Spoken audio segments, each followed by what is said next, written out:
আসলে সেহরিতে একটু মুখরোচক খাবার না হলে একদমই জমে না, খেতেও ইচ্ছে করে না। তো ঝটপট তৈরি করা যায় এমন একটা খাবারই আমি আজকে তৈরি করে নিচ্ছি। প্রথমেই রান্নার প্যানে ৩ টেবিল চামচ সয়াবিন তেল দিয়ে দিয়েছি, পেঁয়াজ কুচি দিয়ে দিয়েছি আধা কাপ, কাঁচামরিচ দিয়ে দিয়েছি ৪-৫টার মতো, লবণ আধা চা চামচ, হলুদ গুঁড়ো কোয়াটার চা চামচ। খুব ভালো করে পেঁয়াজটাকে নেড়েচেড়ে নিচ্ছি, যতক্ষণ না পর্যন্ত নরম হয়ে আসে ততক্ষণ এভাবে নেড়েচেড়ে নিয়েছি। এখন দিয়ে দিচ্ছি আধা কাপ ছোট সাইজের চিংড়ি মাছ। এই চিংড়ি মাছগুলো কিন্তু খুবই টেস্টি হয়, যেভাবেই রান্না করা হোক না কেন, কিংবা তেলে ভেজে নিলেও খেতে মজার হয়। আর এভাবে যদি একটু রান্না করে নেওয়া হয় তাহলে তো কথাই নাই। আর এই রান্নাটা করতে একদমই সময় লাগে না, অল্প সময়েই দারুণভাবে রান্না করা যায়। খেতে কিন্তু মাশাআল্লাহ অনেক মজার হয়। তো আমি পেঁয়াজের সাথে অনেকক্ষণ ধরে নেড়েচেড়ে ভেজে নিচ্ছি, যাতে পেঁয়াজটাও ভাজা হয়ে যায় আবার চিংড়ি মাছগুলো ভাজা হয়ে যায়।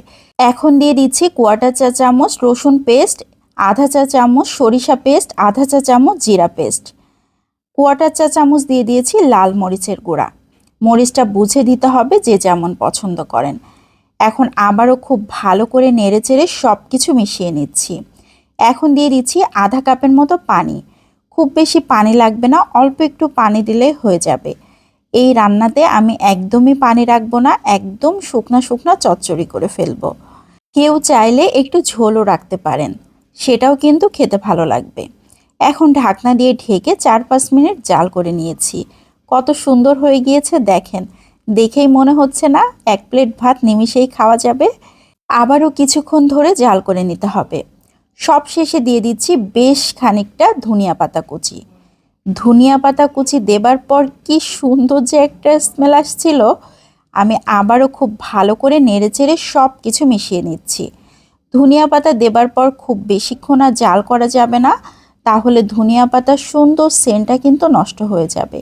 আমি এভাবে নেড়েচেড়ে একদম ভাজা ভাজা মতো করে নিচ্ছি। খুব ভালো করে সব কিছু মিশিয়ে বেশ কিছুক্ষণ ধরে এভাবে জাল করে নিচে যে আলগা পানি আছে সেটাও শুকিয়ে নিয়েছি। একদম শুকনা শুকনা চচ্চড়ি হয়ে গিয়েছে, সাইড থেকে কিন্তু একটু পোড়া পোড়া ভাব চলে এসেছে। এখন সার্ভ করে নিচ্ছি। এই চিংড়ি মাছ দিয়ে গরম গরম ভাত খেতে কি যে মজার হয়, এরকম একটা তরকারি হলে আর কোনো কিছুই লাগে না। এক তরকারি দিয়ে সবাই পেট ভরে ভাত খেতে পারে। আর এমন তরকারি কিন্তু খেতে খুব বেশিও লাগে না, অল্প একটু হলেই অনেক ভাত খাওয়া যায়। তো কেমন লাগলো সবাই লাইক ও কমেন্টের মাধ্যমে জানাবেন। ভালো লাগলে বেশি বেশি করে শেয়ার করে দিতে পারেন, তাহলে অনেকেই দেখার সুযোগ পাবে।